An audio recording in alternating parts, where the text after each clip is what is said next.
thank God. One of the things I thank God for was I went out of my way and we still got married. He did not want us to get married because he was not looking like the son-in-law he wanted. He had and they no look car. at money though, right? It's about money, right? Absolutely. He had no car. Yeah. His family, there was... The first time I visited him, I was just dressing simple, palm slippers, yes. To commercial vehicle, So he kept asking, so where are you from? Who is notable in your family? Yeah, it's all about notability. Nobody. No notable person, no money, nothing. You ain't got nobody in your family that's successful. Even the job, where do you work? I said, I own my business. So what do you do? I said, digital marketing. And this was, nobody knew what digital marketing was, just beginning. So he was like, this one isn't responsible. He can't afford to take care of you, and for him, it was a no-no. Dear Future Wifey. Okay, scripturally, the Bible says your Father has already designed and purposed you. I experienced an invitation of God this morning.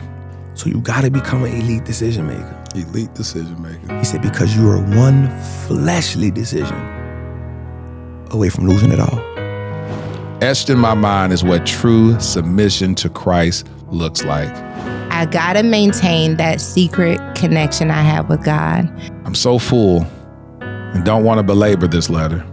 And I understand how important it is for men to disciple men, because if I didn't have that, I wouldn't be where I am today. I've traded worldly pleasures to live a God-centered life. The encounter I just had, I just need to rest in it. Help us to be considerate, creative, and courageous lovers. I love you. Your future hubby.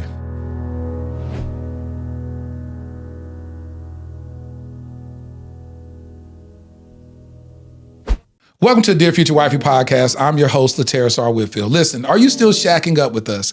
If you're still shacking up with us, can we get a commitment? Hit that subscription button and subscribe. Make sure you turn on your notification bell so you'll be notified about upcoming episodes. Listen, we are off to an amazing start with season 9 of the Dear Future Wifey Podcast, and I've been reading all your DMs, seeing your comments on the channel, and y'all are finding so much value in what the guests have to offer. If you haven't already, I want you to subscribe to our mailing list, sign up right now. The link is in the description, and make sure that you sign up for our Patreon at patreon.com/Lateris R. Whitfield. Listen, today we decided to cross over the waters. We're all the way in Nigeria. We're actually still in Dallas, Texas, but we got some people that represent Nigeria very well. Without further ado, I know y'all follow them. This brother got almost 1 million followers on Instagram. So without further ado, I'm introducing him to some, and for others, hopefully y'all see a different side of him and his lovely wife. Welcome to the Dear Future Wifey Podcast, my homie, Stephen Akintayo and Bisi Akintayo. Thank you. How y'all doing? Did I say it right, King? Good. Is it Akintayo? Did I say it right, Stephen? You tried. I tried. Tell me how to say it. Akintayo. Akintayo. Yeah, Akintayo. He We told need me to to say it like bring I'm it to saying. Nigeria. He actually did well. Yeah, he did. Akintayo. Yes. Absolutely. He said, he told me, he tried to teach me to say it like I'm singing. Akintayo. Akintayo. Yes. I love that. Listen, y'all from Nigeria, right? Yep. Are you Absolutely. you're born and raised? Absolutely. How do you feel living in the United States, BC? It's amazing. Amazing. Beautiful. It's beautiful. Lovely. It's lovely. How long have y'all been married, Stephen? We've been married 12 years now. Yep. And by the way, this is the first podcast I think the two of us will do together on another person's platform. Absolutely. We've interviewed each other, but Never been interviewed. yeah, people have always wanted us, but I know she's a bit shy. Are you shy? Are you shy in front of the camera, but off camera you're a whole totally different person? Let me ask Stephen that. Is it? Kind of. I'm not sure. I mean, she's learning to be on camera in recent time, but I think conversation around marriage, she's a bit coming into that a bit. Is it something you don't like talking about as marriage? Okay, I love to talk about marriage, but I think off camera I don't talk about it. On camera I've not really. No, off camera I talk about it, but on camera I've not really, because I tell people that I try not to talk about marriage on camera because our templates are different, and I don't want you to use my templates. And at the end of the day, I used our template and it didn't work for me, because everyone's template is always different, and you just have to pick one or two things. You can apply it. It might work. It may not work, but you have to create your template. I love that you said that. And when I bring people on the podcast, it's not that I want people to try to mirror someone else's template. It's that the Bible says if you confess your faults one to another so that you may be healed. And it also says that people will be overcome by the word of your testimony and by the blood of the Lamb. So just by sharing your testimony, people go, she has no idea I'm dealing with that right now. He has no idea that I'm dealing with that right now. And so God will use you to speak into a life that you haven't even spoken to. And so that's why I realized that God has brought y'all for such a time as this to do something that your mind can't even imagine. People are going to be DMing you saying, woman of God, you helped me so much. You be like, I was just talking. They're like, you have no idea what you said. And so that's why I'm so elated. First of all, thank you for stepping outside of your comfort zone to even come on the Dear Future Wifey podcast and share. As I was telling your husband, Dear Future Wifey podcast is one of the biggest relationship podcasts in Nigeria. And so I think that this is not just by happenstance, but y'all are on special assignment. Thank you. Thank you very much. So thank you so much for being here. So Stephen, how'd y'all meet? So we met. There are two versions. Okay, There's my version and her version, and then there's the truth. There's three versions. No, both are true, just from different angles. Yeah. Okay. So do I start my version? Don't worry, go ahead. So my version is we both met on campus. I happened to be a pastor on campus, and one of the leaders. And at some point, I used to notice, I was even in a relationship, but I used to notice this young girl. She would just, we do a lot of working in Africa, so she would trek, and I'm probably coming from somewhere, and I'm just seeing in my mind, something is wrong, something is bothering this person. So as a church leader, she attends my church. So, one of those days, hey, I have this event. I would like you to come. This is a training, it's a conference. And then, she was like, my sister would not agree. I said, okay, let's go meet your sister. She too attends the same church. So convinced the sister, she attended the seminar. And gradually, I started a foundation on campus as well. We used to work with orphans, and she joined that as well. We had scholarship programs for less privileged kids, and she was passionate about that as well. And she rose to even be a leader in that. And at some point, I became her mentor. It was nothing relationship or anything. But at some point, something happened with my relationship. And what was bothering me was, who can I marry that really fits into my future? I often tell people I wasn't emotionally connected to her, but I knew if I married this woman, I will live long. Really? I will have peace of mind. It was based on that. Really? You knew that? I didn't hear God. Some people say they heard God. I didn't hear God. You heard yourself. I was convinced that this person, and that was why I left the other relationship, was that I said, this kind of pressure will not walk into where I'm going. What kind of pressure was she applying? Just typical, my wife then, my ex, then I could be doing counseling, and then she's like, what are you doing counseling for? How many hours? All of them want to see you. I want to be with you.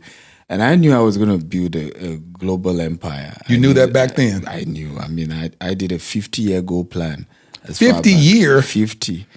Some people can't even plan their next week. You did 50 years? I'm in the 16th year now of my 50-year goal plan. So, and I just said, nah, if you're giving me this kind of pressure, I want to be with you all the time. I want to hang out with you all the time. I need to build a global empire.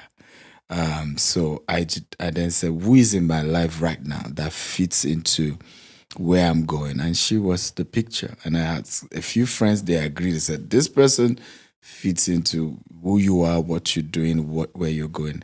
The vision aligns. And so So how did you know that back then? You weren't even dating her. So how did you know that she could show up as the wife that you need and you wasn't even dating her? What did she show you? What characteristics that she had back then? Because a lot of women want to know why do men choose certain women to build legacy with? What did you see in her character? Well, it was the fact that, first of all, she is still now very humble, patient. I mean, really, really patient. I mean, till today, if my wife, barge into me talking to maybe somebody has come for, she's apologizing, like, oh, I'm sorry. I mean, typical person, oh, my husband, come on, will you please wrap up right now? I need to see you. There was so much to her character that was just unique and was different.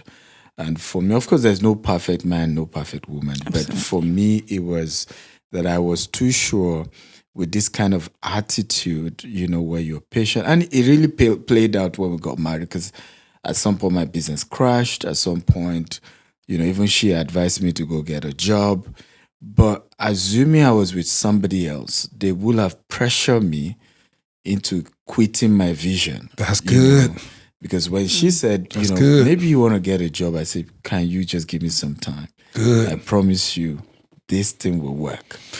Ooh, that's getting me emotional right there. Jesus, why are you doing this to me? That is so important. Yeah. People don't understand when you have somebody that believes in you, and we're going to unpack those times where it got really hard. People can talk about those beautiful moments where you can write books and talk about how much money you've acquired, and then it makes people think, oh, I can do it too. And they don't realize, they don't have the tenacity to keep moving forward when they don't have much to eat, and then are you aligned with a person that's not going to be like talking on the phone, they homegirls, he's sorry. I don't know how to tell him. He's never going to be that.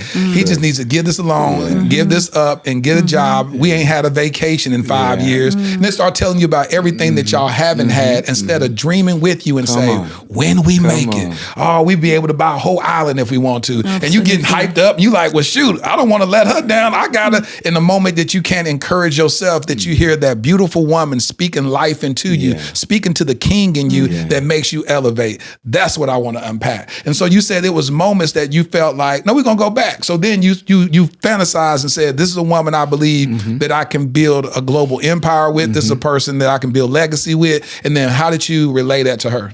Because this is your homegirl right now. This is somebody you mentoring right now. So how'd you shoot your shot, King? Yeah, so I still remember, I had probably less than 20 cents in my pocket. So I had to trek to her house. She gave me dinner. She gave me dinner? Because we had no dinner. Yeah, no dinner. Yeah, I mean, now you're going to play me like that. Yeah. Okay. She said you were starving. She said you was an orphan is basically what she said, Stephen. I ain't saying the way but what she said was you were starving and she had to feed you. That's what she said. And I just unpacked. I said, look, I have this vision. In 3 years' time, I'm going to have my apartment. I will have opened my office. Turn the microphone down a little bit. This way? Yeah, great. Okay, so in 3 years' time, I will have gotten my apartment. I will have gotten my office. And I love you. Straight up, marry me. Again, maybe because of my, spiritual background, I didn't believe in just wasting a woman's time. So it was straight up, I want to marry you in 3 years' time. And I give you some time to think about it. You said that's the first time you told her you had any interest in her? Yeah. You just straight up said, I want to marry you? Straight up. Straight up. I mean, we're that way in Africa. You Americans, you want to take some more time, but look to that camera and talk to the Americans. You don't talk about me. You talk to other Americans. Talk to them and tell them that they like wasting people's time. It was straight up. I want to marry you in 3 years' time, and I can assure you, this will have been ready. This will have been ready, and that was it. What did you think hearing that, BC? So when he said it, our own version, my own version. Your own version. So when he said that to me, I did not give any answer. I just went back. Actually, before he said it, I knew he was going to ask me out. You did? Yes, and I said I would never say yes to him because he was a workaholic, and I was just waiting to finish school and just run away from him because when we're done with a project with the orphans, he already has about 3-4 projects laid down, and my dad actually sent me to come study in school. I love to help orphans. We did a whole lot for them, and it was really amazing. One of them recently got married last month. I was so happy to see that she got married. Good. And a couple of them as well that we kept in touch with. They're doing amazingly well. So I was just looking for a way to just run away from this man after school. But when he said it, I had to go back to kneel down because I was not in love as well. There was no butterfly in my stomach. You didn't have no time. There was He no just told you. feelings. The first time he done told you he cared about you and saying gonna get married to you in 3 years. Honestly, Yeah, I he liked told you him if because yeah. he was a great leader and he was actually a mover. I love the fact that he knows where he was going and how we actually also, prior to that, apart from the first conference it took me to attend, there are several conferences he ensured I and some other people attended while we were in school. He just loved to impact people, loved to see people grow. We would have breakfast meeting as students by 6:30 a.m. We would attend and he would share some business tips with us. It worked actually, those tips he was giving to us. And my business was growing as a student as well. What business did you have? So I had a business selling jewelry. In short, from selling jewelry, I actually started selling clothes. Then I helped him sell with his own business as well. I would see his items in his room. I'll just pick it up and go from room to room, from dorm to dorm. And sell his stuff? Selling his stuff, yes. Wow. Asking, knocking on doors. Do you want to get some nice DVDs? And they're like, yes, I want it. Some will say, no, I got so many no's. And of course, but I just enjoyed it. I just love to do that. So that was an aspect you liked about her. You missed that part that she came and she can go produce income. No, I think she started up after we started dating. No, I think it was before. Are you sure? Yes, Start it was selling your before. stuff. It She was became before. your I first just sales rep. because I did not do that for just even my friends. Oh. When I see their stuff lying fallow, I just hate to see people's products lying fallow without it being sold. So I pick it up. I just say, you know what, I'm going to sell this. And you just go door to door and Yes, sell and I it. go to door and I sell some. Some I don't sell. And but did you keep I'm a just percentage? happy. You kept the percentage? No, they never gave me anything. But I wasn't bothered. Well, I Actually. gave you. No, you didn't. You never did. But I never complained actually because I just loved it. And I was glad I did it because today I'm also in the same field. So those things I did those days was grooming me to Yes. becoming who I am today in e-commerce, in real estate. So if I wasn't doing that, it would be difficult for me to approach people, Yes. to network with people. I'll have to maybe pay more money to go learn about public speaking, about how to be a good marketer, how to talk to people. So I went back to God, I knelt down and I prayed and I said, God, I do not want this man. He's a workaholic. And I had prayed before that I know this man wants to ask me out as well. I knelt down and prayed to God and I said, I don't want to. It doesn't look like the TDH guy, the tall, dark, handsome will bring me flowers. Are you kidding me? As at that time, as not now. Now it looks like it actually. grew into it. To be He grew honest, into I it. can't lie Yeah, actually. keep it real. Yeah, keep it real. Keep it all the way Ladies and real. gentlemen, fine boy, no pimples. No, of course, Are of you course. I kidding tried. me? I've worked on that actually. I did a good job actually. But at that time, it wasn't. It Yeah. doesn't look like the man that will bring me flowers. It doesn't look like the man that will take me out on a date. It doesn't look anything close to it because I wanted all of these things. I grew up in a family that I can't say there was love there. I didn't grow up with love. Although my dad said he loves me, but I did not grow up seeing him loving my mom or my stepmom. So for me, I just wanted someone who could love me, and I wasn't seeing that in this man.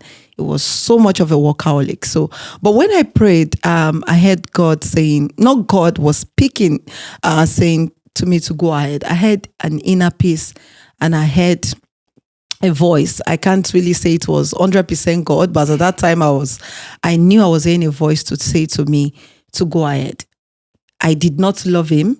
I did not want to marry him as at that time, but hearing that voice just made me to say to myself, okay, why don't you give it a try? Because prior to even going to God, I'd say to God that I wasn't going to be in a relationship while in school.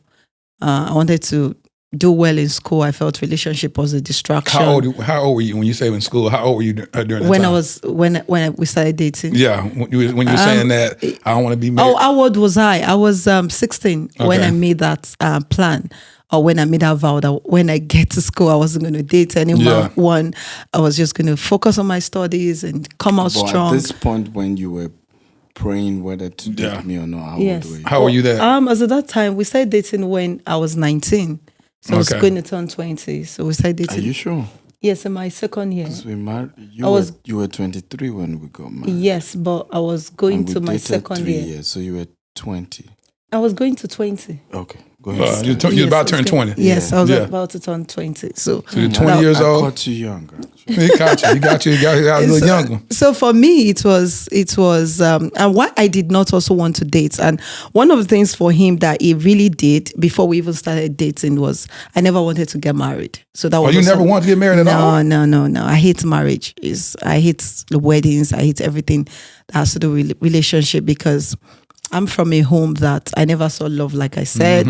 Then the people around me, it was, I said to myself, is this love? If this is love, I don't want to experience it because it makes no sense getting married, having my emotions battered, then having my face with some punches. And I love my face so much and I wasn't ready to get that. She said having my face with some punches. So that's what marriage represented. Absolutely. So for me, one of the things he did was it was getting me books. It was taking me to families that relationship that worked well on campus. And I saw how the man respected his wife. I saw how men allowed their wives to fly.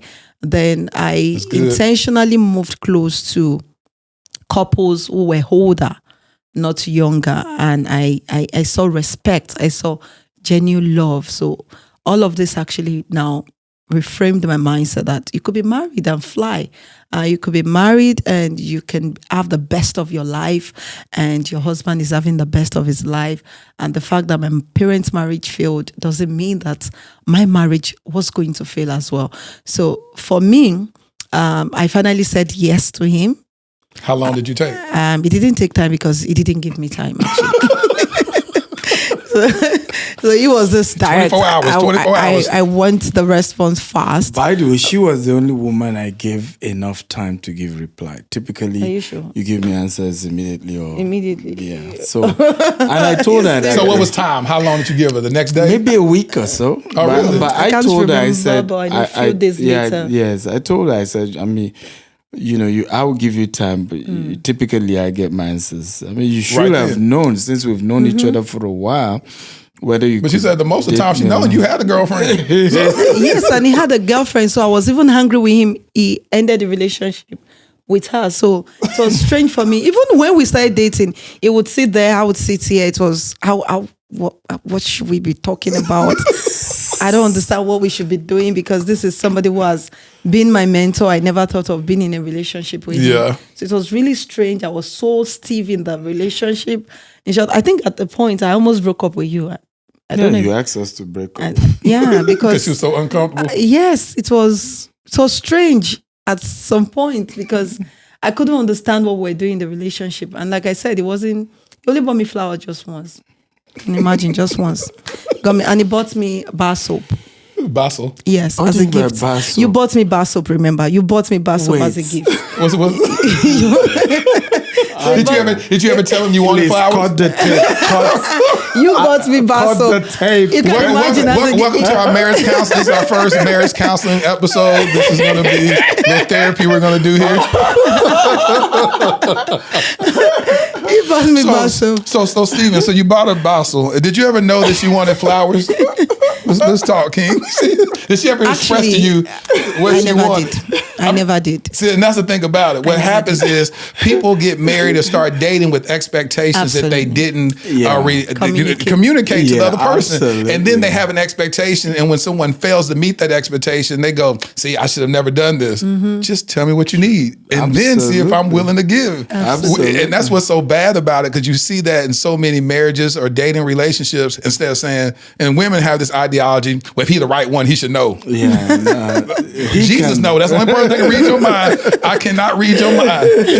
So just say it. Say, I love for you to give me flowers. And then see if he continues doing that. Absolutely. I mean, we had seasons where we got married. That was a major issue.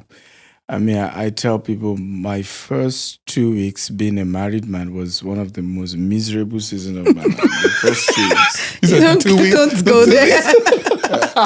Now it's your turn to ask them to cut the tape. That's your time. You said 2 weeks, huh? Because I have been living in the apartment before we got married. I knew where my toothpaste is. I knew where everything is. Now, for some strange reason. No, don't. You know, my wife You don't want to loved say that. brush her teeth in the kitchen. So my toothpaste and toothbrush is missing in the bathroom. No, And your then toothpaste, not the toothbrush. toothpaste. Your toothbrush. Toothpaste. Yes. Yeah. It's missing the bathroom. It's in the kitchen. Like, who does that? I'm like, I've been living my perfect life. But you know, I had a good reason. You know, Why the Because kitchen? when I want to use the bathroom, I expect it to be spotless. I don't want to see your soap on the bathroom wall, and when I see it, it turns me off. So you don't and want to brush because your teeth like that? yes, because it makes me, I don't know. When I see it, I can't brush my teeth in that particular bathroom. But I've changed now. I don't do that anymore. So now it's in the bathroom? I don't do that anymore. Now you brush your teeth in the shower? Yeah, absolutely. So it was not easy for me to adapt to, because my bathroom was always spotless, and having to stay with him, and he needs to clean after using. Spotless. It wasn't as spotless as mine. I don't know actually. too many men that's So- gonna have spotless anything. So I just could not imagine I just want to run out of the bathroom immediately, because I can't imagine. Even I always clean up after you leave, so that I can bathe and not think of. I mean, your soap. she had this excessive wanting everything to be spotless. And, But kids have changed and today. I think this My is kids this changed. is Kids part have changed of- real They quick. changed once- it. Yeah, and this is Actually. part of the lesson, because sometimes we destroy great marriages over tiny issues. Yes. Today, I'm the neater one. She's the not too. I'm not saying, but not too. A bit scattered because yes, of kids. I'm way more clean, organized. When they visit me in Dubai, they mess up my house, and now again. Even here in the US, But it's not me. repeating The kids, itself. yes. The kids. Yeah, blame it on the kids. Your kids, our kids, It's they your do kids. that all the time. Yes, not me. But it tells you how the relationship will have been destroyed over something that most likely you will even do as the relationship goes on. Because you start becoming more like the other person. Y'all start switching. Exactly. So I think one of the things you also did that made it not to be destroyed because of my own excess behavior as regards some few things, because what he did was he gave me my space. So you won't find him in the kitchen anymore. So at the time, he left the living room for me. So I want him out of the living room, because he became glued to his room, because he doesn't want to upset me by doing something that will get me upset. Like, oh, why did you put this here? Well, I kept it this way. Why did you remove it? Why did you go to the kitchen? You picked a piece of meat and you did not put the spoon in the right place the way I kept it. And so he intentionally just gave me my space. It was when I realized it. I said, no, you shouldn't have done that, because now I'm craving for him to come out of his bedroom. Don't worry, do anything right now. I don't care. You done pushed them out. Absolutely. We'll scatter it together. Don't worry. We'll just mix it up. I'll get someone to clean it up later. So I think doing that actually did not allow us to have so many issues. I'll have issues anymore, rather. Because we were having issues early in marriage due to some of these things I was saying. I don't understand why you come back from work and your shoes will not be in the right place, or you won't clean your shoes properly before you bring it into the house. Why should you? So you're a clean freak, huh? Yes, I was a clean make freak. everything. Everything has to be extremely clean. But right now, You don't care no more. I'm okay. The kids have actually taught me a How many great kids y'all lesson. have? I have 3 kids. Three kids. So did that they change dealt by the with first me kid? actually. Did the no, first the first kids, I was still a clean freak. The second, the third, when I was pregnant with the third, I said, couldn't "I do don't it care anymore. I just said to myself, I'm done. I can't do this anymore, because it was And now easy. he the one cleaning up everything. So he was the one doing it. Let's go back to how y'all got to, you broke up with him because you're feeling these triggers. You're like, oh my God, I never want to be married in the first place. He's not giving me flowers like I want. And this is awkward. I don't know how to be romantic with my mentor. This is just throwing me all the way off. So you ended it. How'd y'all get back? I didn't allow her to end it. She made the proposal and I rejected it. She said, so you want to break up? Okay, I'm glad you got that out. We're still together. I rejected but the second one, yeah. Oh, it's 2 times. yes, it was twice. So he was one that was doing the breakup this time around. Oh, you trying to break up with her? Because my dad did Yes, I not did, want us to actually. get married. I even had another babe, one fine girl like that. But, You can say that again. but go ahead. Why didn't you marry her? Why didn't you marry her? He said, why'd you marry her, huh? Maybe his blood pressure will be Blood pressure be through the roof. maybe 500 over. So your dad didn't want, so what happened? Yes, because my dad had high expectation for all his kids, and I was his favorite at that time. So he calls me his best friend. He's late right now, and it's so painful. But thank God. One of the things I thank God for was I went out of my way and we still got married. He did not want us to get married because he was not looking like the son-in-law he wanted. He had And they no look car. at money though, right? It's about money, right? Absolutely. He had no car. Yeah, His family, there was... The first time I visited him, I was just dressing simple, palm slippers, yes. To commercial vehicle, So he kept asking, so where are you from? Who is notable in your family? Yeah, it's all about notability. Nobody. No notable person, no money, nothing. You ain't got nobody in your family that's successful. Even the job, where do you work? I said, I own my business. So what do you do? I said, digital marketing. And this was, nobody knew what digital marketing was, just beginning. So he was like, this one isn't responsible. He can't afford to take care of you, and for him, it was a no-no. And so, did you have to, when you decided to marry, well, let's get there. So you pretty much disobeyed your father's request and still decide to marry him. Yeah, because I had to tell her, well, your dad doesn't want me to marry you. I mean, I respect that, and so I cut off the relationship. I think 3 months later, she came back and said... It wasn't up to 3 months. Okay. No, it wasn't. How long was it? It was just, I think, a couple of weeks, maybe 2 weeks. No, it's more. No, it wasn't up to... No. Baby, I remember... He had a whole nother woman, so he's wasn't. saying that. Exactly. Yeah, he had a whole nother woman. Exactly. It was more than that. It wasn't. It was, I think, 2 months or so. No, it wasn't that So long. how you get a whole nother woman? Maybe then? maybe a month it or so. was more than that. No. I mean, there were a lot of ladies eligible bachelor. Like, come on. Eligible bachelor with no job, with digital marketing. No, yeah. I mean, funny enough, I wasn't that bad. I think it was just his own level of expectation, and I didn't look like it because, I mean, I already had my own apartment. I had my office.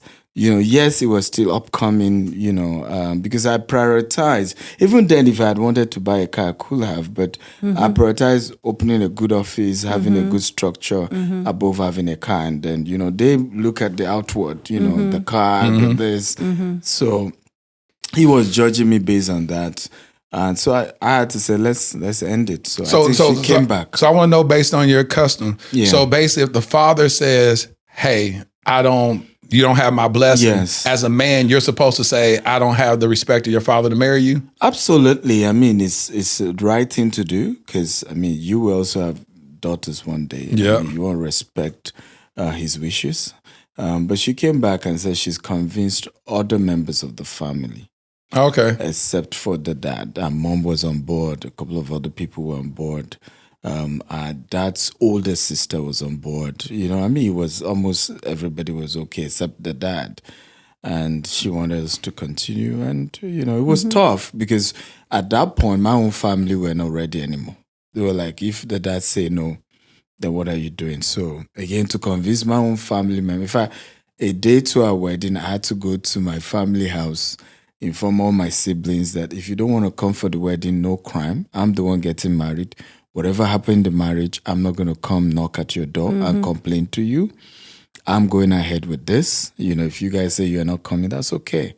because some of them started saying they won't come. Is it compulsory? I mean, you don't need to marry her, don't let her, and all of that. And it's funny that 12 years later, no third party has ever solved issues for us. We've never had to knock on anybody's door to say, well, we made a mistake. Can you solve the problem? Can you Even when there was no money? Yeah. No, like literally no money, no food in the house. She was pregnant and nothing. For days, no food. For days. So no family member got to know.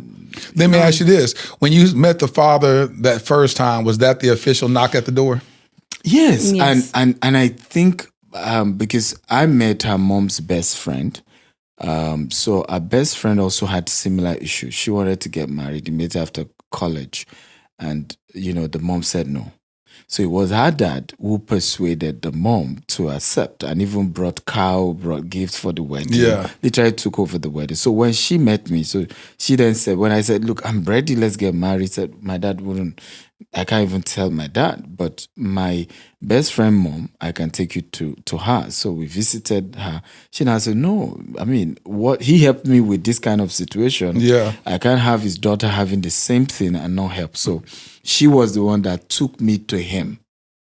I said, today we must see him. And then I had to come, and I wasn't prepared. I would have probably rented a car, tricked him a little bit. I would have deceived him a little bit. I would have, looked the parts, but because I wasn't planning to see him, so I just came as you were. Yes. Like you come to church. You can't go to him like you come to God. You better go. He wasn't impressed at all. But the good news was, before he died, he was more than impressed because when we're doing our 10th year anniversary, we invited him. At this point, we're living in the most expensive neighborhood in Nigeria, Banana Island. We're doing so well. He's so proud. And the rest of his life, he was proud of us, really proud. Yeah. So how many years did he get a chance to see you flourish? That was about 4 years. So 4 years, he was able to look at you and be like, that's my son-in-law. But did he start talking to you after 4 years? Because he was still not talking to her for a long time. No, it was 4 years. We celebrated his 60th, remember? But was it 4 years after the wedding? I'm not sure. No, not after the wedding. It's 4 years. Live. The past 4 years. Yeah, the past 4 years before he passed. So that means 8 years into the marriage was when he finally, at that point, she started traveling globally. She was on TV, things were working. And he was proud, But at first, and he was seeing you as well. Yeah. He saw more of you as well. Yes, he saw. Did you have to give him any type of diary before y'all got married? So after, the story is really, really, it's a big lesson, even for fathers, to be a bit patient on things like this. Because after we had our first son, which was his own first grandchild, at that point, my business I was doing well, even before I got married, started crumbling. We believe in a lot of superstitions back at home. So people said, maybe it was because your father-in-law didn't give blessing, go beg him. So I took my family, my dad, everybody, with his first grandchild to go beg him. I was lying down on the floor begging for 2 hours, and he was angry. He was yelling. If my daughter had died, I would have made sure, even if the court says you are not responsible, I'm going to bribe the warders to poison you. You're going to die. Wow. He was all angry.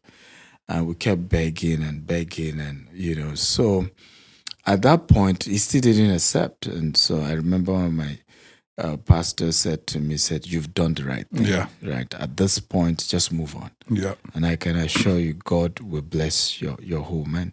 And that was what happened. Years later, he was now the one that came back. Yeah.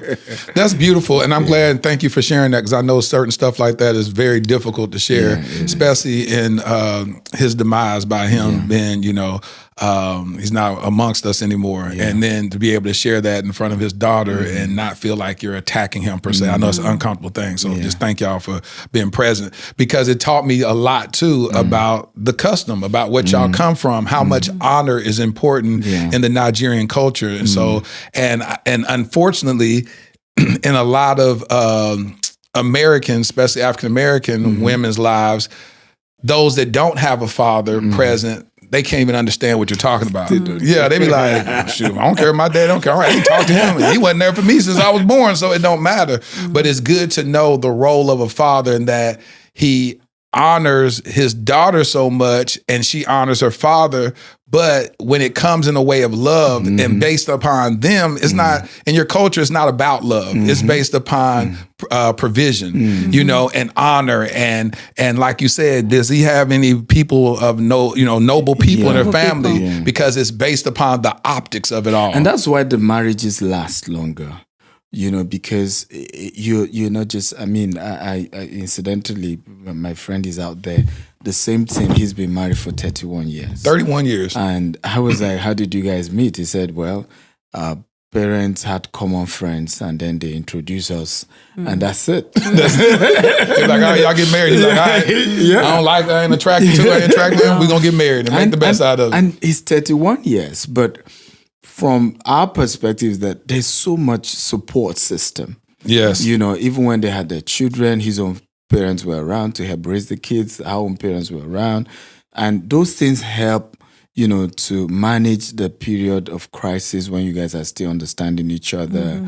You know, there's enough support system. And I think that's part of what we're lacking, not just in America, but even it's happening now in Nigeria when you don't take seriously the role of your in-laws, the role of, because typically in Africa, you're not even marrying the girl, you're marrying the in-laws. Yes. Family. We believe strongly that, look, there's a word that says oro lano. Literally, it means oro. Oro. Ni ano. Oh, no. Hello. You said something real in the back of the throat and I couldn't get that. Translate that. So it means, and it means what? It means the in-laws are literally like a deity. Like a god. Right. Wow. Yes. Mini god. You know, so your in-laws are like a deity. You really have to respect them. You really have to do a lot to make sure they're okay.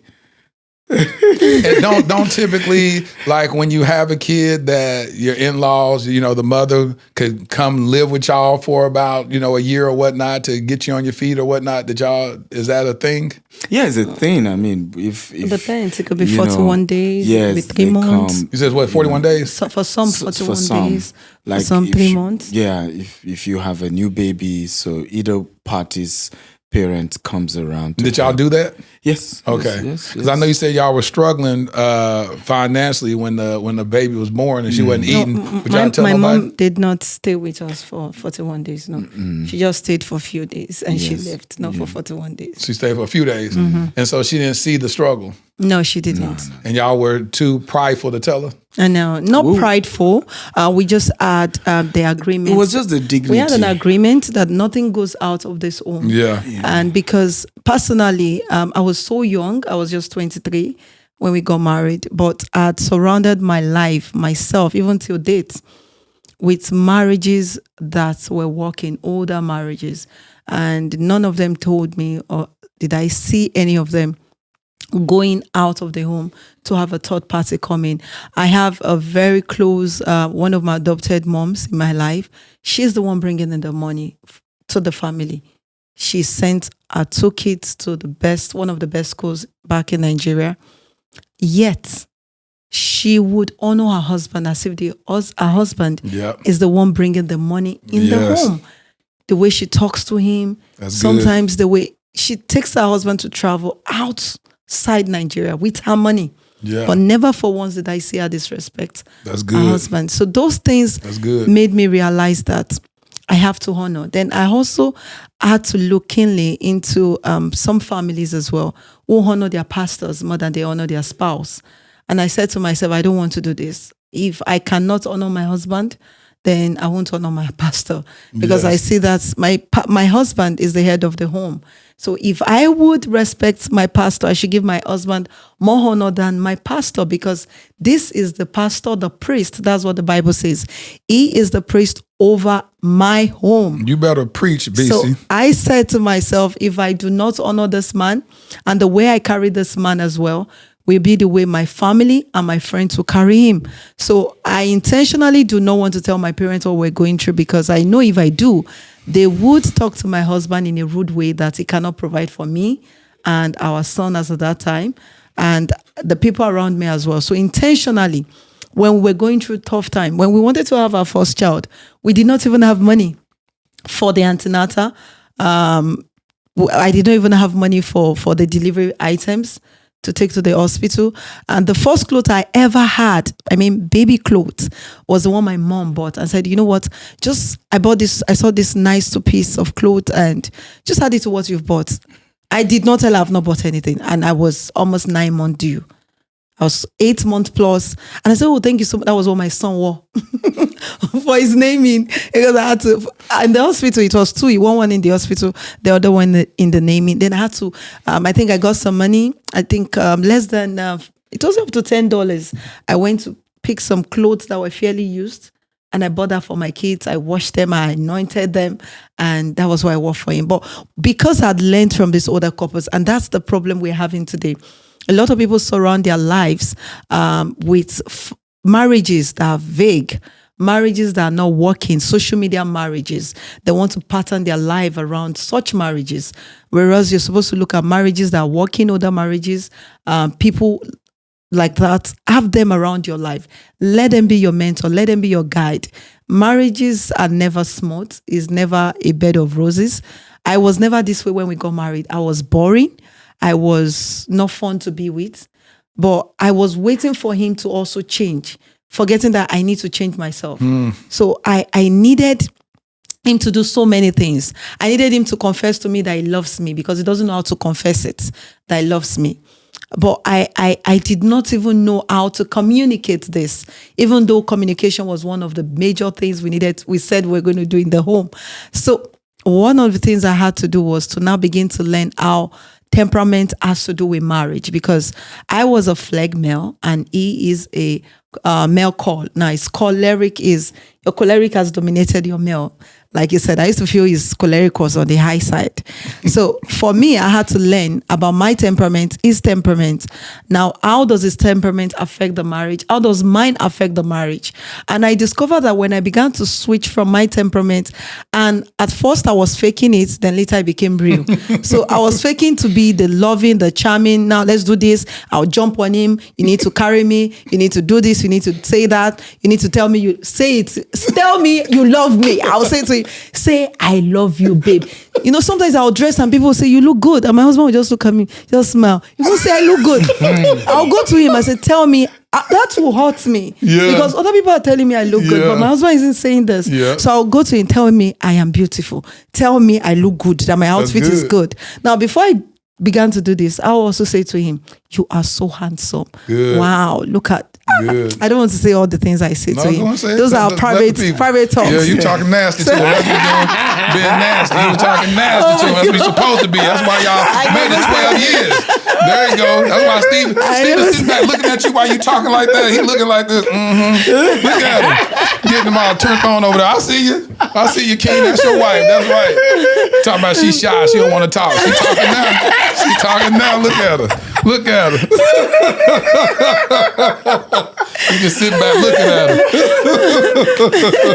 her. But for me, communication was really key, and also having to change myself, having to change who I was, not saying, no, this is the way I am. You have to manage me. If you can't, you just deal with it. Yeah. So I had to work on myself, and working on myself now made people around me to love me more. Yes. Made people around me to want me more as well. Even made him to even profess love to me when I don't even ask for it. Ooh. And makes me, even for the kids, naturally, it's become a thing in the house whereby you just see, they can see me or see the other dad, you look so handsome.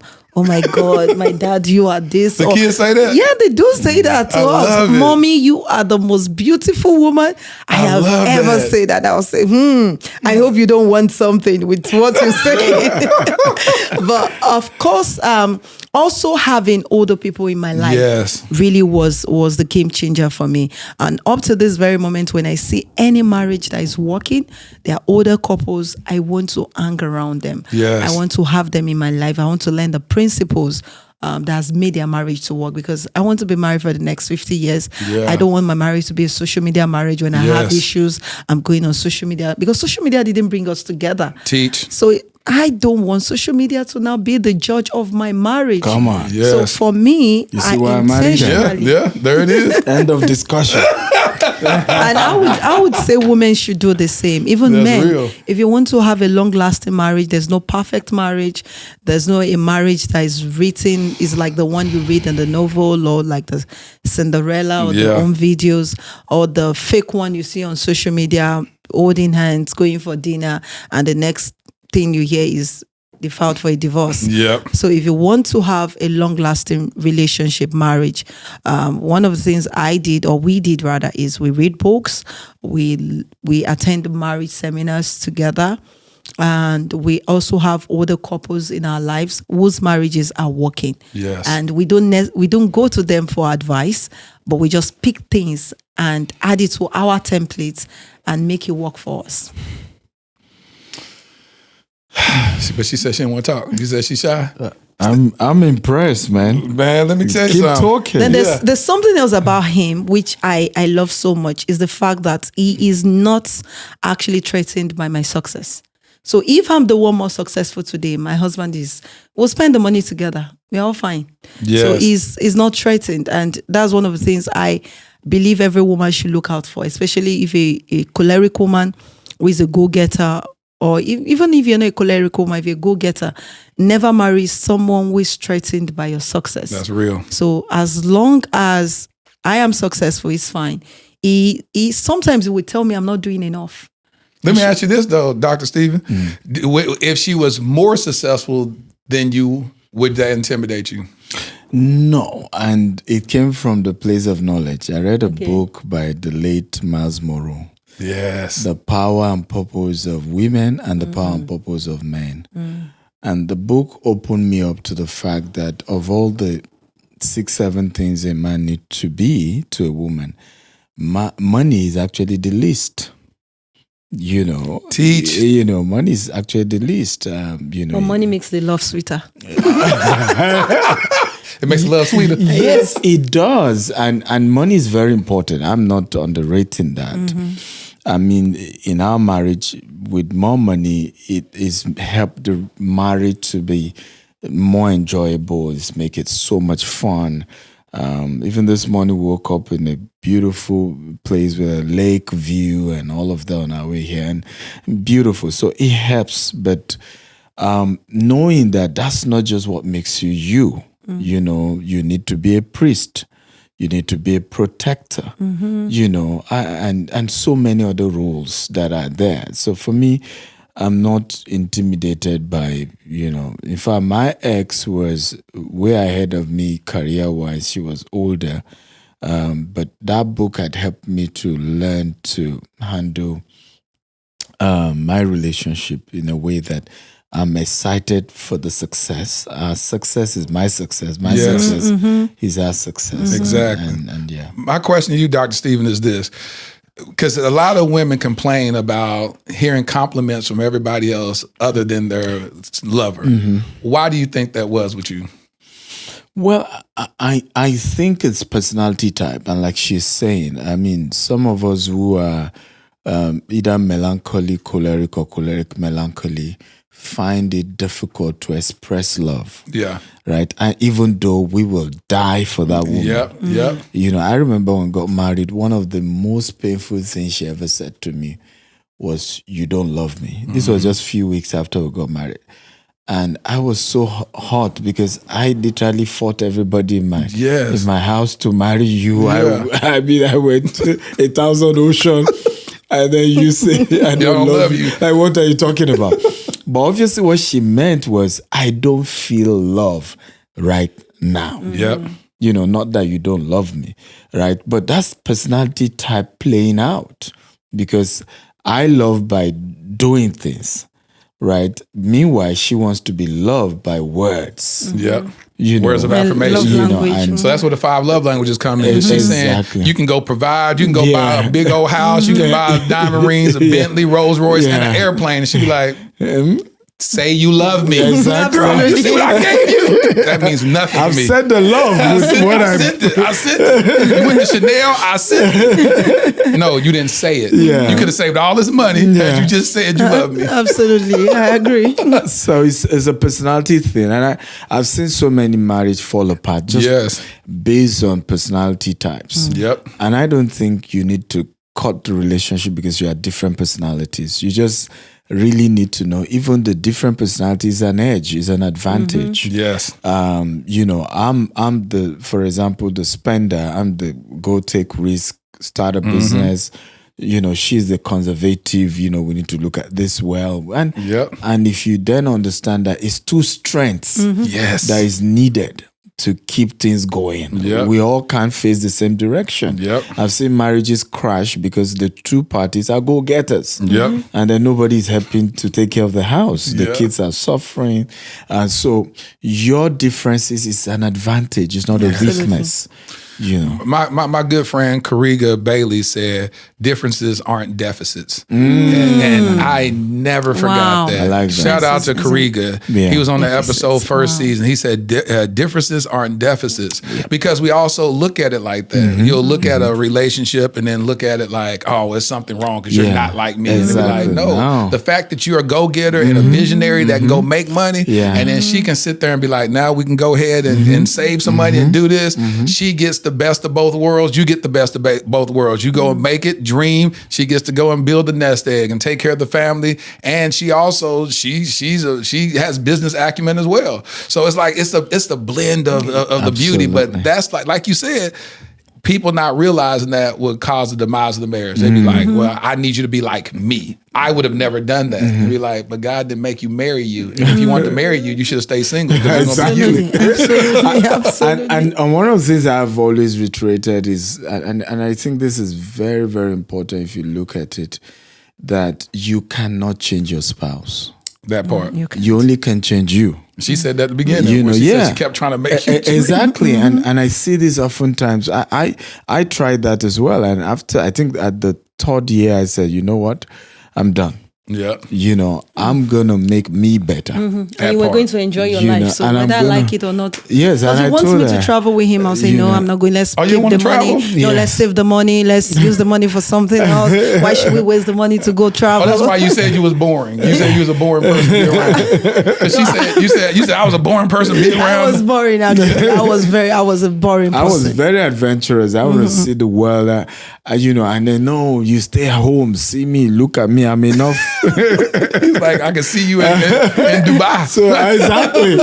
So at some point I said, you know what? I'm done, right? I'm gonna, because the day I will be on my deathbed, I don't want to blame any mortal man for anything I've not done in my life. Not one person. That's good. And I told her I would never blame you for that. So I'm going to live the best version of my life. It's left to me too. Whichever part you want to join me in, I'm okay with that. The open door. So in that moment, he going to see the world. Was you getting envious? I wasn't. You didn't care? No, I didn't care. When I decided to join was when it was calling some figures. It was making money, and I said, "You can do it. You're more pretty. You're more beautiful. You can do this thing. Why are you not standing up to do it?" Then finally I got up and I actually did it because my why became stronger. I wanted to send more people to school. I wanted to, because of our charity work, and people were coming to me. There were fewer people. Now I have more people always coming to my DM now. So I just did not want to go to him every time I need money. Because growing up as well, I saw how a woman would ask for money from her spouse and how her husband would, didn't I give you some money a few weeks back? And, she can't do anything without her husband. So for me, I wanted to now make my own money because of these reasons. And when I saw him making money, and I said to myself, my wife is strong enough now. I need to make my money. So I used to just be a housewife, a homekeeper, a homemaker rather. Just want to have my children, but very cautious, be very amazing, just be wonderful kids, raise good kids and godly kids. But I said, this time around, we need to make some money. And So let me ask you this. Thank you. Did you even articulate, because you're speaking from a place of trauma, when you say, I don't want to be the woman that has to ask her husband, did you feel comfortable asking him for some money and just say, keep me $5,000 in the account that I can do what I want to monthly? Because growing up, like I said, I saw how my stepmom would ask for money. And see, so back it's a on place trauma. of trauma, yes. Yeah, but you didn't even give him an opportunity to No, show up however you want to I show up. didn't, because I wanted to also show off, actually. I bought this, I did this, I did that. And I discovered when I was trying to show off, he didn't care. And when he didn't care, I just discovered, come on, for 3 months, this man didn't ask, babe, what do you need? Because you're showing off that you have money. So I had to relax. I had to go meet. I need some money. I need to keep my money. I need to also build some empires like him. Bisi, what was you buying? What was you buying to show off with? I could just decide to change the furniture in the home. I could decide to actually maybe buy a new TV or buy a fridge or something.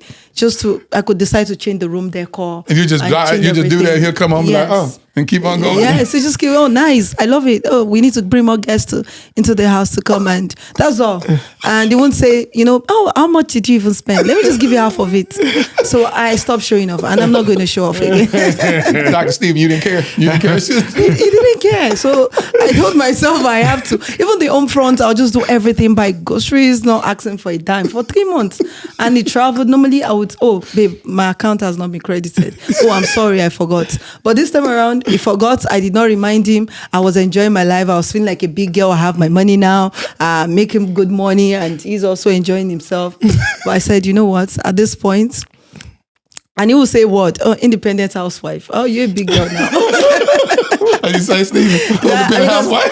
I use that word in most of my videos. That I used to be a dependent housewife. Now I've moved to an independent housewife. I said I used to be a full-time housewife. Now I'm doing business, I'm making my own money. I said, well, since you're making your own money, I mean... You're an independent housewife? Since you're making your own money, it would be good. Let's spend your money. Isn't that crazy? And I'm glad y'all can laugh about it. What typically happens in situations like this, the people grow apart. Because you'll start saying, I can be independent. He says, I can find joy outside of even see the world. And then he goes he starts living a single life, and you start living an independent single life. It happened, and then y'all move on. And then what happened? It happened. There was a time that we're actually going our separate ways in marriage. And what year was that? I think that was between 20. Well, like y'all been married. Is that year 6 of marriage, year 7, year? It was I think it was about 6-7 years. Yeah. Between 2018 and 2019. Yeah, I think that was when the kids, we grew apart because of the kids. Now I'm realizing not just the kids, the work as well was. Y'all get to become the work. Yeah, but I think the kids started it. Work just added to it, right? Because our attention was more about the kids. Everything was the children. So at who was that? Her? Yes. Yeah, Bisi. You were saying you focus on the kids. Yeah. So at some point I realized we're growing apart. So I had to say, you know what? We need to start doing things together. So we'll start going to watch movies 3 times a week. Good. And I realized that we enjoyed the talk while going to watch movie than the movie itself. Yes. And that, brought us together back. Now we do work in our estate. We just take a walk, the two of us, at That's night. Good. And just talk and then. How long did that season go where you felt that separation, where y'all had to recalibrate and say, hold on? It was over a year. Yeah. It was over a year, yes. I think we started gradually. caught ourselves. So what happened is, and this is what happened happens. to every couple, and you now fight for a divorce, is that it did not happen. The divorce didn't happen this year. It just started happening gradually, but you did not take notice of that. So it might have started about 3 years ago, 4 years ago, but there was no intentionality on any of the couple to say, there's something happening, there's something wrong. It's maybe you called each other 5 times a day. You started with calling twice, later once, later weeks pass. And you don't call, you don't even want to, you're not bothered whether he calls you or not. You're just doing your thing, he's doing his thing. Then work became more taxing, demanding. for him and for me as well. I could do coaching with my students. I have a coaching program. I've coached over 10,000 people. 10,000? Yes. And I could do coaching with them till 2 a.m. I had no boundaries. It was just, I just want to satisfy my student. 2 a.m., 3 a.m., 4 a.m. at times I'm coaching. So I did you're doing not stuff set, over the world too, right? So you have to get different time zones. That's absolutely, why you're doing different time zones. So I did not set boundaries. So it was affecting me. It was affecting him. It was affecting the kids as well because I couldn't give love because I wasn't love as well. So I was not actually loving my life at that moment. So there was no way. Let that sit. I need people to get that because that's a beautiful sign of accountability. Yeah.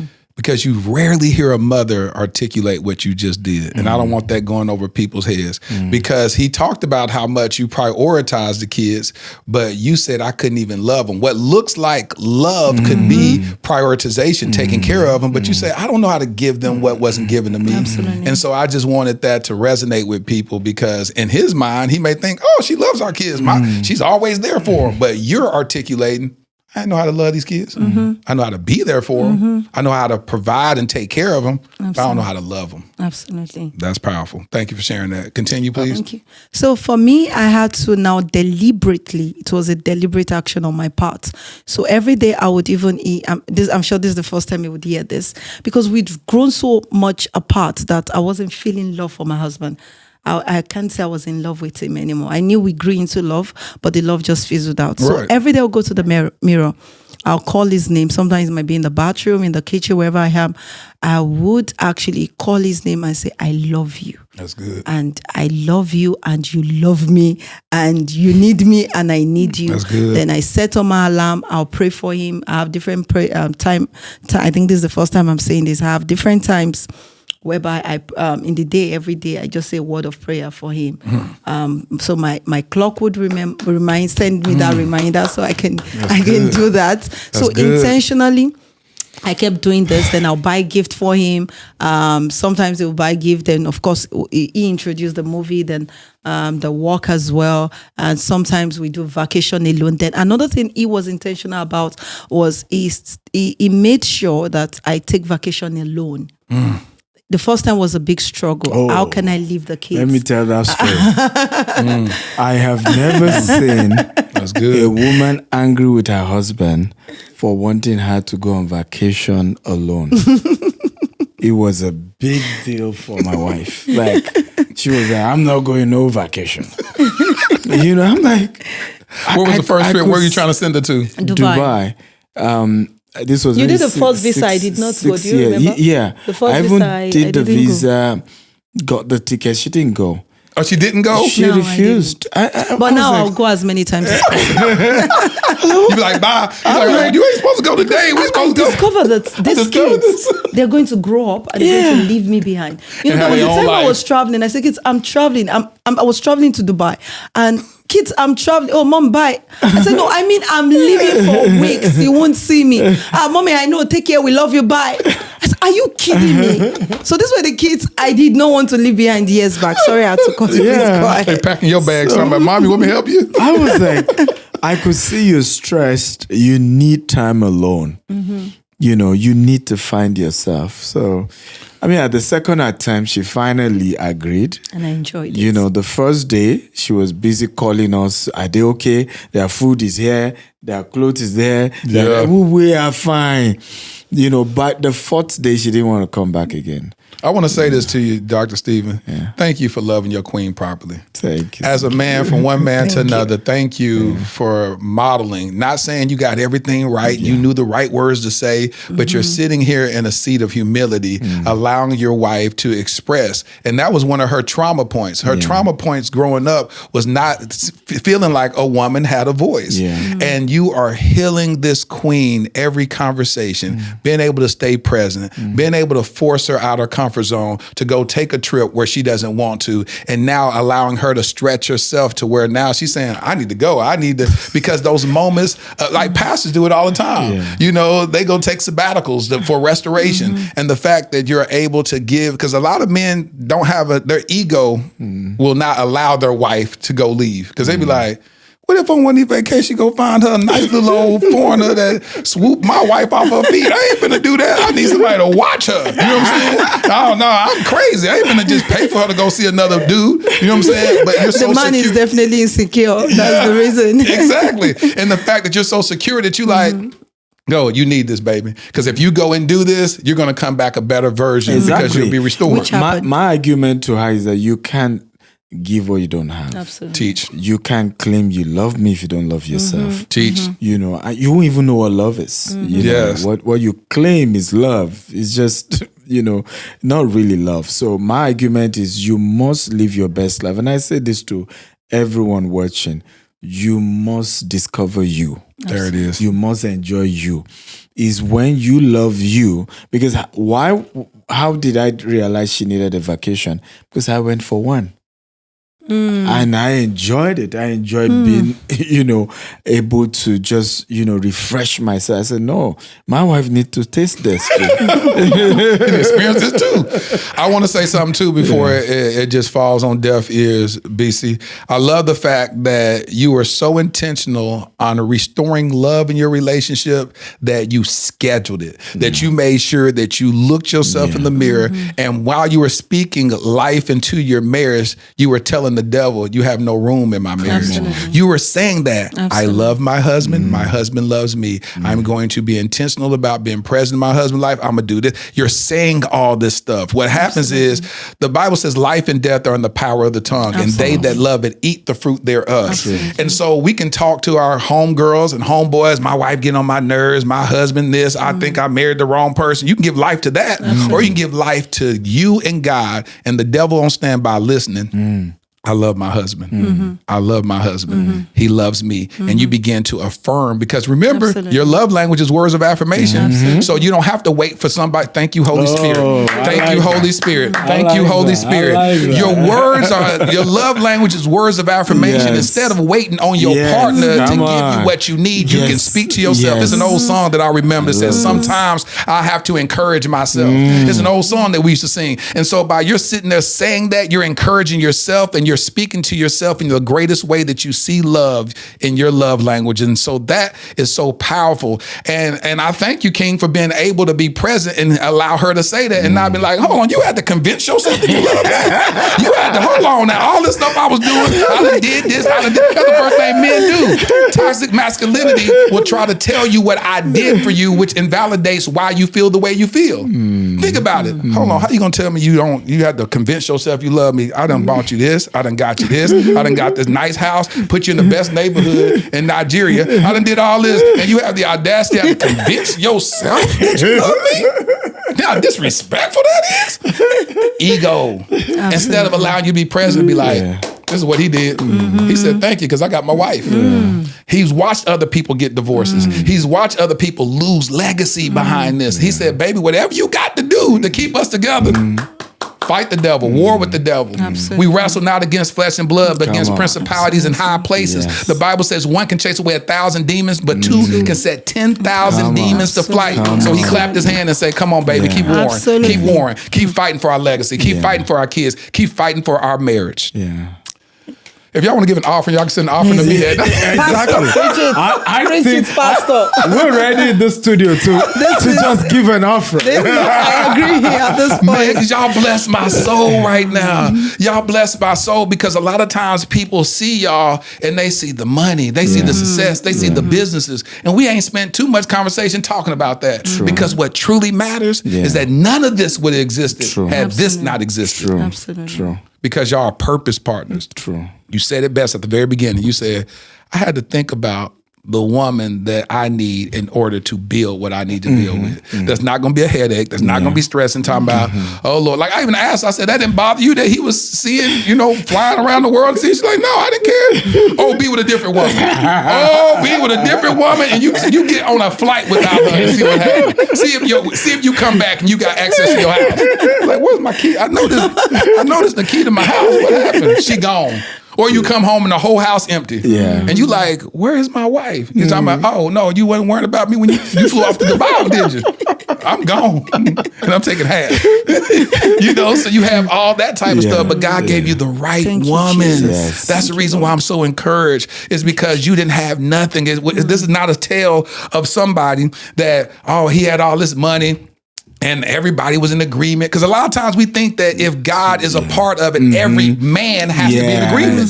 Yes. That man has to be. Now, if it's God, now your daddy would have been okay with it. Sure. Yo, so-and-so would have been okay with it. What if it's God and he don't need nobody permission? I mean, my argument is that God stopped forcing, people together from Adam and Eve. There it is. Because, Adam practically accused God of forcing Eve on him. He said, the woman you gave me. Absolutely. Right? So my argument is, if you're still waiting on God's voice and say, my son or my daughter, that's your husband, go chase him.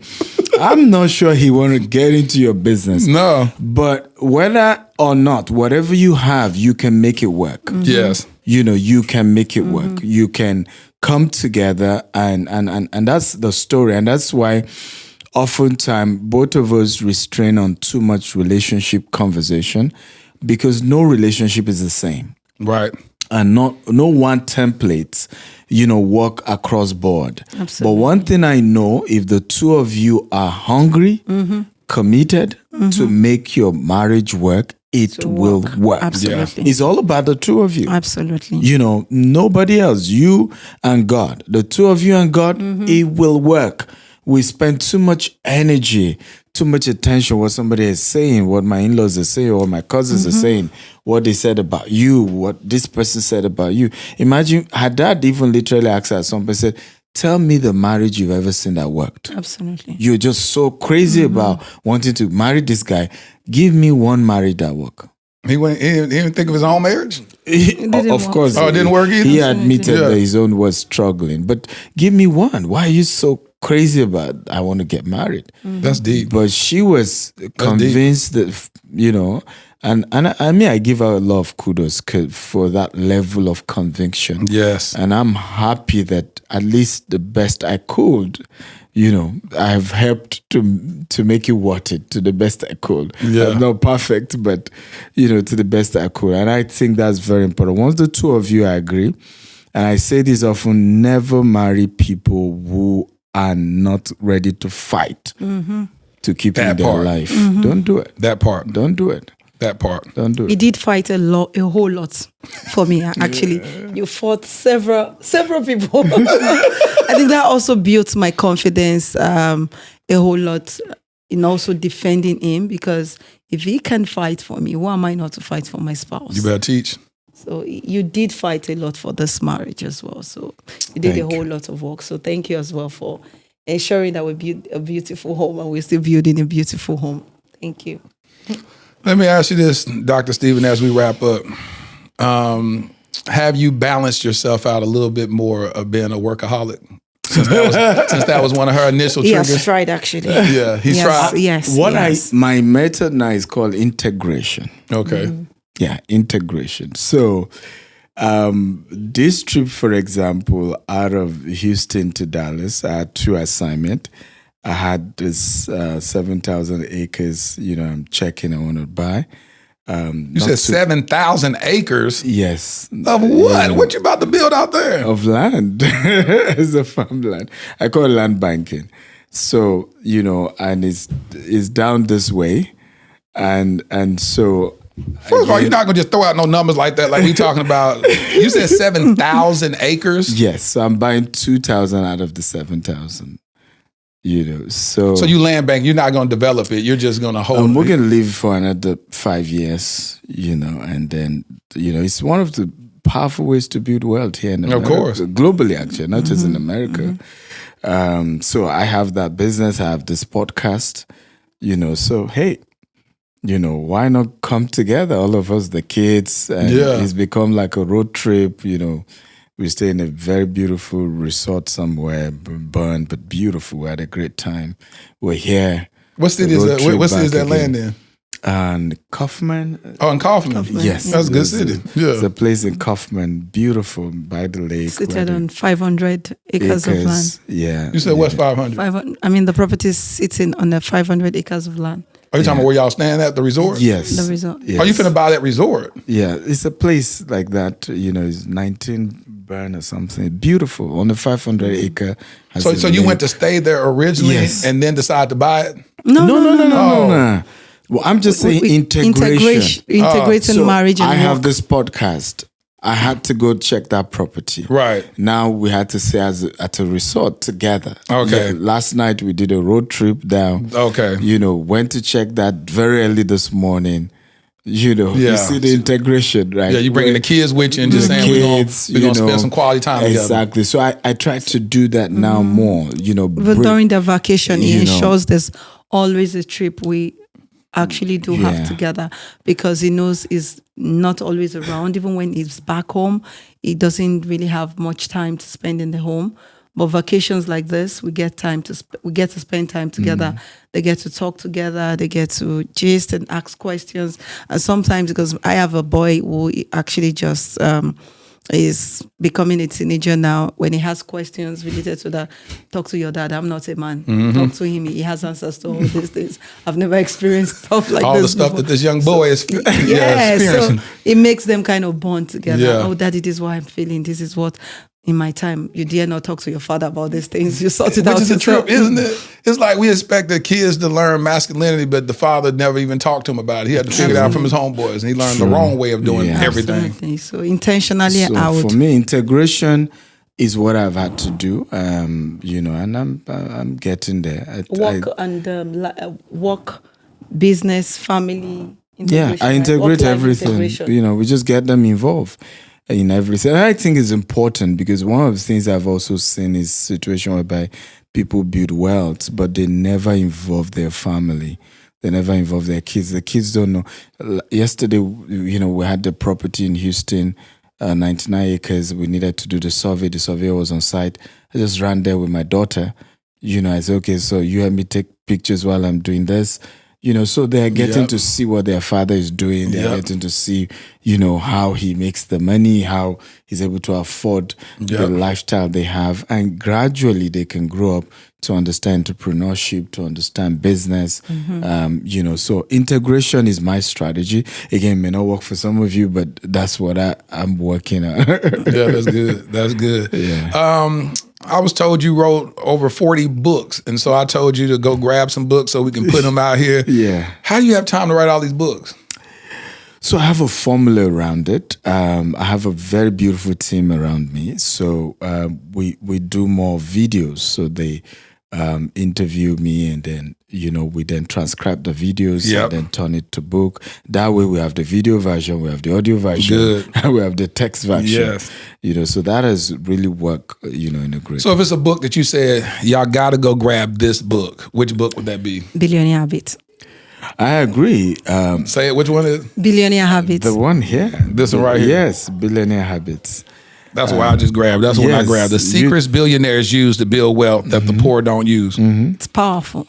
I had to pay to buy the book myself. Why you have to pay? Because I want to read it. I know if I don't pay for it, I might not read it, because it's from my husband, and I don't want to not to pay not to read it. So I had to pay so I can read it. So you know yourself that if you got it for free, you wouldn't read it. No. And you said you had to pay so you can invest in it, which absolutely. is and I so enjoyed you can invest it. in yourself. All right. Well, forget asking Dr. Stephen. Let me ask you, what makes this book so powerful? I don't know, not him. You the reader, Bisi. Okay. So there are a lot of secrets that was shared in that book. Starting from how he started and the power of mentors as well. Let me pick the power of mentors, the power of mentorship rather. So he spoke intensively in that book how you can connect to mentors. A lot of people want rich people, wealthy people around their life. All they want is they want to collect. They don't want to give. Yeah. Because they have this mindset that the rich doesn't need anything. Yeah. But I am the one that needs something. Yeah. Forgetting that the rich also need something. And before you can collect, you have to be a giver.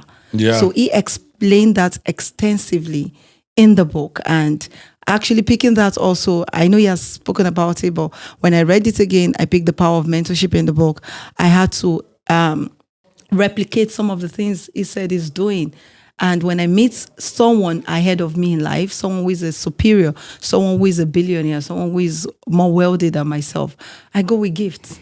And the gifts are not expensive gifts. And that's what people need to understand, is the thoughtfulness of you can actually come to me and come with a gift, makes them want to have you more in the circle. And a lot of billionaires do not want younger people in their circle because they know they're after what they want to get. Some it could be your service that you can give to them even if you don't have physical money. He spoke about when he didn't have money, how he was able to connect with people by his service. He could just go there and help anchor their events, help put their programs together because he knows how to organize programs. And then he wasn't even doing major events, major programs. And I'm not surprised that he's doing that today because he has been doing that even for years, just smaller ones. And he would go to this big events, not complain about things that were not working, but go there and say, how can I add to you positively?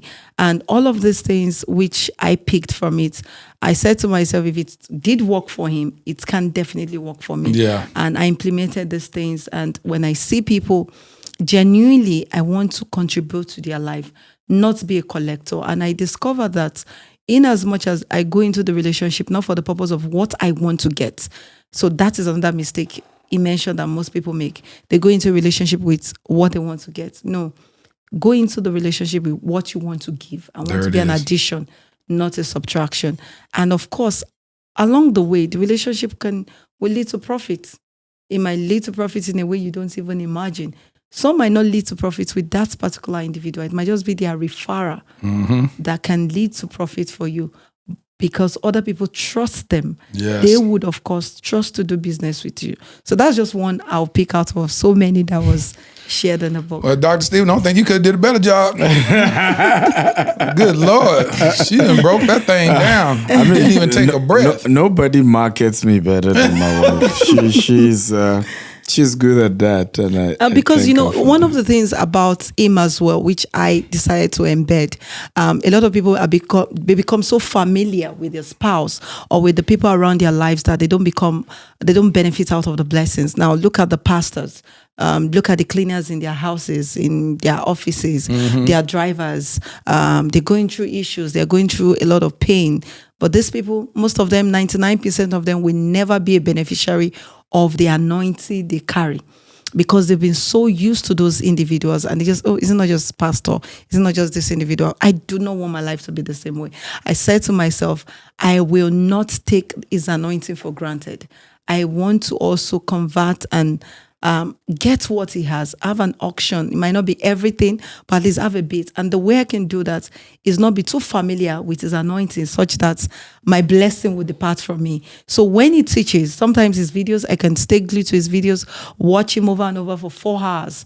There was a time I was speaking and I was training and he was training on what actually I am more vast in. And I say when he's done with the training, more people will feel like, oh, he did fantastically well. And I'm like, I know this better than this man. So why am I not doing this better? So I had to study his videos. I had to learn from him, watch his Facebook Live, watch his YouTube videos. I could watch it 4 hours every day.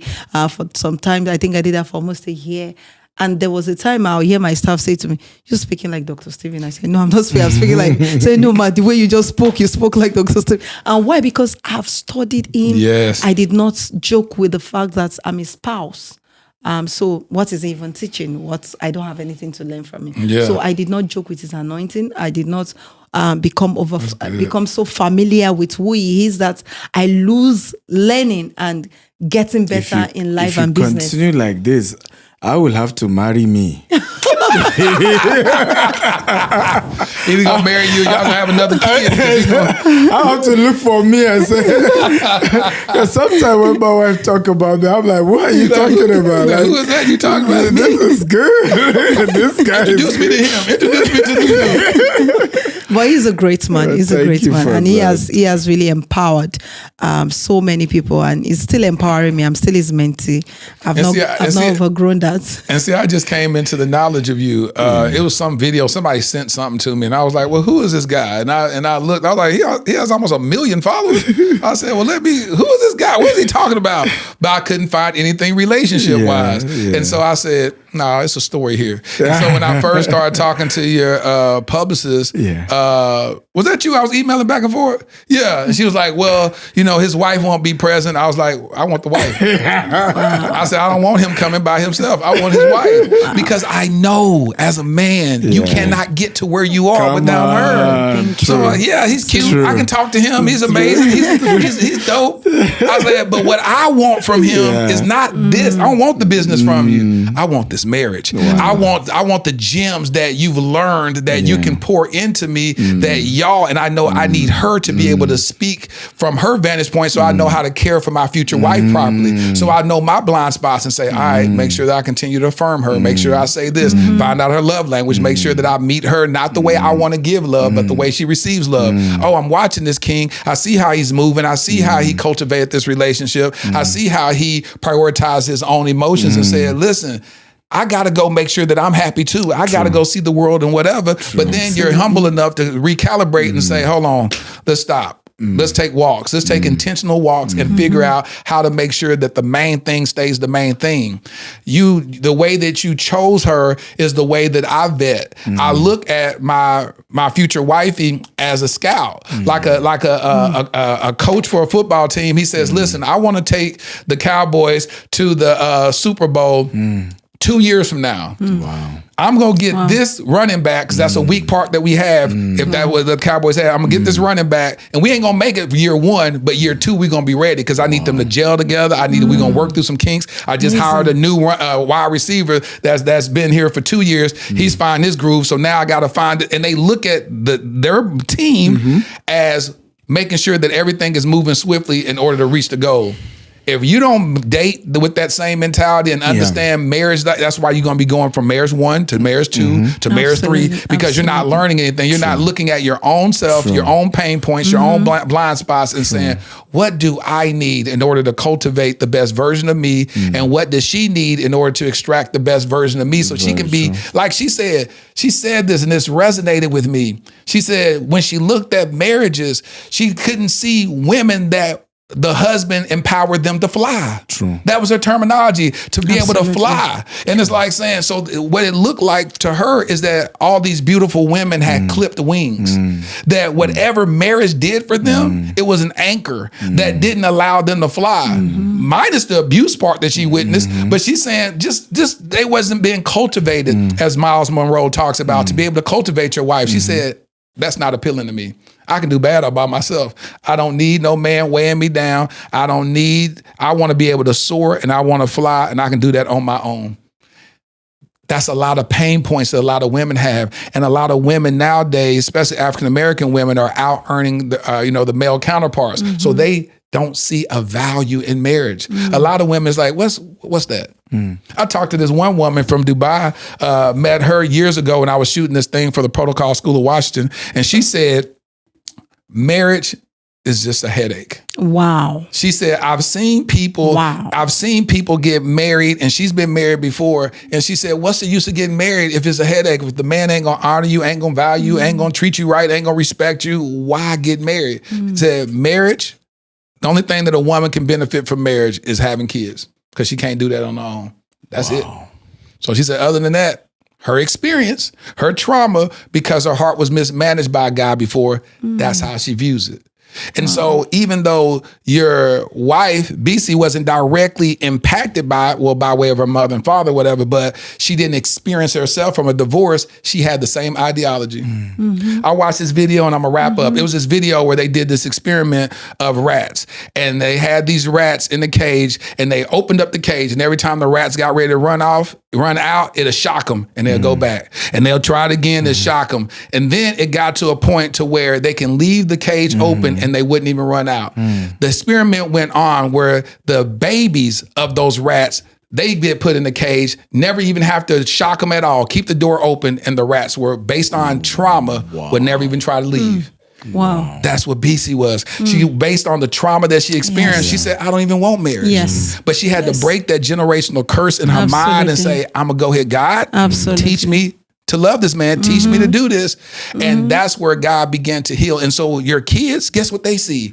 Your kids are seeing a loving family. They're seeing, daddy, you're handsome, mommy, you're beautiful, this. Where you, King, wasn't like that. You wasn't running around talking about you handsome, you this, you beautiful. You couldn't say it to your own wife.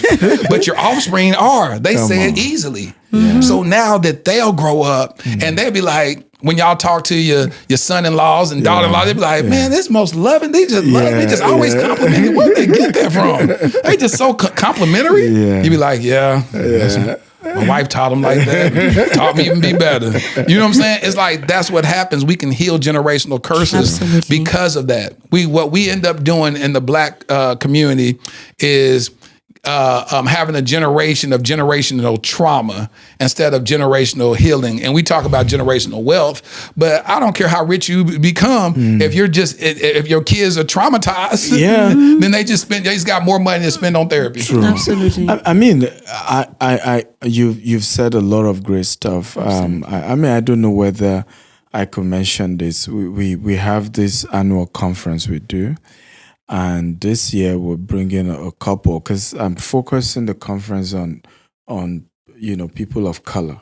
Damien John will be coming as well as other great speakers. But when is it and where? Houston, JW Marriott Galleria on the 22nd and 21st September. Oh, next month? Yes, next month. I was about to invite myself and have y'all book me, but I was already booked. I was going to book myself. I mean, we'd love to have you if you're not having. I'm going to be in Atlanta doing a podcast with Jamal Bryant. Wow. Yeah. And because I love stuff like that. We're bringing this couple, I mean, they're Indian family, and to share their story. I mean, they have they've acquired over 12,000 acres of property. Wow. Running to hundreds of millions of dollars. And their kids are doing so well because somehow 12,000. Somehow there is. You be saying these numbers like it. Somehow there is a mindset we have, particularly people of color, that if you make it, your marriage is gonna be in shit. Yeah. If you have so much money, something else is gonna go bad. Yeah. And we need to begin to show people that you can have a great marriage, you can have a great home, and you can build great empire. And you can have wonderful children who are sane, who are sound. Yes. And we need to begin to come for, meetings like that where we can meet people whose life is an example of what we're talking about. Good. Absolutely. Thank y'all so much for sharing this. Thank you. Thank y'all for being transparent, vulnerable. I know how unconventional this is for Nigerians to be this open. I'm telling you, I ain't crazy now. Very unconventional. You don't hear people from your country sitting up here talking about it, and their wives get to say all this stuff, and you feeling like that can be quote unquote deemed as disrespectful and all that stuff, because honor is really big. And I thank you for modeling that. I thank you for modeling what healthy masculinity looks like. And I thank you for modeling what healthy femininity looks like, where your voice can be heard but not be disrespectful. Absolutely. That you can dishonor, and you said something so key that I want to just say and echo. You said that what we have going on in our home, I'm not going to uncover my spouse to even family members and let them know, because you could oversee or forgive your spouse for something that they 10 years, they still holding on to me. I can't believe he had you with a baby, ain't got no food. You like, we rich now. But I'm saying back in the day, you be like, what are you bringing up? That was 8 years ago. What you talking about? And you like, we over that. I don't know. I still don't trust him. It'd be crazy stuff like that. And people be inviting that foolishness into their marriage. And now y'all got problems because he's saying, why do your cousin look at me like that? Why'd you treat me like that? What you talking about? I don't know, that's just how she is. You know what I'm saying? No, you done told her some stuff about him, and now she looking at him side-eyed and all that. It's crazy. So thank you for being an example of what that looks like to cover your husband properly. Thank you for having us. Absolutely. We've had a great time. Amazing time. And it's a first for us, I think This is good. And I'm gonna tell you what typically happens on Dear Future Wifey Podcast. Those things that a person will end up saying stuff they've never said before. Like she was like, "It's the first time you're hearing this, but that's what it is." Yeah. But it's a safe space, and that's what I try to cultivate is a safe space. And what I was telling you earlier is I want y'all to show sides of y'all that no one has seen. True. And that was definitely accomplished. Absolutely. And you brought that out. I've got, you have this gift of just, bringing it out. You did actually. We've had a great Bisi was scared to talk at first. Now she ended that conversation. She's talking. I told you what's going to happen. She's shy. She's not going to talk. I said, watch what happens. Hey, make sure y'all go support. How can we support y'all? Got your book. We're gonna get your book. The conference is important because it's hybrid. You can join from anywhere in the world or come physically to Houston. And how they find that out? Website? What's www.stephenakintayo.com/GWF USA. It's called the Global Wealth Festival. And there's gonna be a link in the description. I'm gonna have the link to it in the description. It will be a great time. I'm big now. My goal now is to see people of color build stuff. I have a quote that says, "We cannot end racism until we end poverty among Black people." Right? Because I have, because of my business, I have different people work for me, white, Black, Hispanic, Asian. I'm yet to see one of them that is racist to me. He's going to lose his job. Exactly. Right? So, and if we're serious about building wealth and ending all this nonsense, we need to teach our people how to legitimately build wealth. I love it. Yeah. Queen, what would you like to say? How can we support you? Okay, for me, I would just say that just build a successful home, and when you are building wealth alongside, don't just build wealth, build a successful home as well. So you can follow me on my social platforms, Bisi Akintayo, and I don't bring my family, talk about a lot of family matters or counseling. But you can just follow me to learn about business tips. I give business tips. That's what I do basically. So you can just follow me. Bisi Akintayo is the name across all my social media platforms. Y'all give it up for the Akintayos, y'all. Thank y'all so much. Thank you for having me. Stay tuned to the end for a letter to my future wifey. Been writing these love letters to you. Ladarian thrusted suddenly into Child Protective Services in 2015. My nephew, Black, a boy. The likelihood of being adopted outside of kinship, slim to none. Armani, 16 years old, Black, a boy, with 5 years in the foster care system before I even knew his name. The likelihood of ever being adopted, yep, you guessed it, slim to none. While Ladarian and Armani were trying to survive and barely thrive in an overpopulated and underfunded foster care system, I was living my own life, doing well professionally. Having been a single father with a daughter who at that point was doing well in college, it was my time to live my life, right? Wrong. I felt unsettled, tireless, agitated. There are just too many of our Black children stuck in ambiguity and in the limbo of the foster care system. In 2017, I legally adopted my nephew, Ladarian. Fast forward to 2019, I had no ties to this other young king, but I felt God instructed me to adopt him also, and I obeyed. Starting over with parenting should have been enough, right? Working with various foster care and adoption agencies to help bring awareness to the countless young Black kings in the foster care system should have decreased my agitation, right? Joining the board of directors of Advantage Adoption, an organization that helps find permanent adoptive homes for children in foster care, should have led to some type of resolve, right? No, not at all. None of it felt like I had done enough. I now realize that every one of those experiences was laying the fundamental foundation for my life's mission, Kingdom Royale. Kingdom Royale will be a luxury, state-of-the-art home for foster boys. Our first location will be in the Dallas-Fort Worth Metroplex. We will utilize the whole person approach that instills identity, empowers them to advocate for themselves, and enlightens them regarding new perspectives and limitless options that they thought were impossible. Though the young kings will attend the local public schools that are in proximity to Kingdom Royale, our at-home curriculum will broaden their worldview through participating in the arts, attending various cultural events, learning about and engaging in multifaceted discussions about current events and even relevant historical context, introducing them to gardening and landscaping and even caring for our animals on our farm and on-site stables. We just launched our Startup Capital campaign with the goal of raising $2.8 million. Now, why $2.8 million? Well, in 2017, I created a web series in which I performed random acts of kindness for targeting the homeless community. One of the most notable successes was that one of the videos went viral, garnering 28 million views. However, one of my biggest regrets is that I didn't raise a single dollar to help in implementing a more sustainable plan for the homeless community.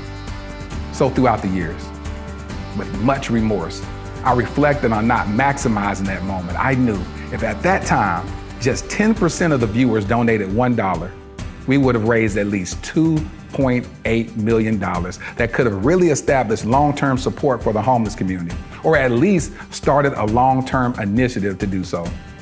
This is my do-over. This is our new beginning. Together, we can attack this at the root by specifically helping our homeless Black boys who are already disproportionately represented in the American foster care system. I'm Laterra Whitfield. I've been nominated for 3 regional Emmys documenting my work with the homeless as well as my personal adoption journey. Despite those accolades, the greatest award for me is truly providing the infrastructure for a transformed life. Visit kingdomroyale.com for more details. Crown a king and make a donation today.